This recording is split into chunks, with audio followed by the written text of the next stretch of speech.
Haikuwa kazi ngumu sana kwa sababu uzuri ni kwamba wachezaji wetu ni wasikivu na wote tunajua kwamba mechi ya Misri ilikuwa na mapungufu, na pamoja na kwamba mashabiki walikuwa wanaonyesha concern, wote kwa pamoja tunaona ni kwa kiasi gani vijana walijitahidi leo kurekebisha makosa yao. Kwa mimi kwa kiwango cha pekee ni wapongeze sana wachezaji, benchi la ufundi kwa kuyafanyia kazi hayo makosa na kuyarekebisha, na ndio maana unaona watu walikuwa wanasema tujazi uwanja, lakini wote ni mashahidi, mashabiki waliitika. Ilikuwa ni pressure pia kwako kama CEO kwa muda huu, watu wanaitaka nusu finali, wana muda mrefu hawajaiona. Pressure ilikuwa kubwa, lakini kwa kuwa tumefanya kazi kwa pamoja, basi ile pressure ilikuwa inapungua.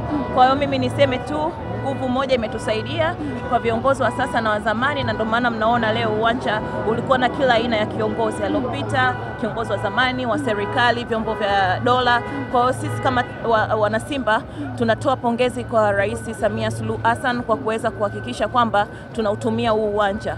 Mnajua wote uwanja huu ulikuwa umefungiwa, lakini ni maboresho hayo yamefanyika ndani ya muda mfupi. Na motisha alitoa pia. Na motisha ameitoa. Asante. Unajisikia wamepita sio wengi, lakini katika kipindi chako Simba inatinga katika hatua ya nusu finali. Unajisikiaje?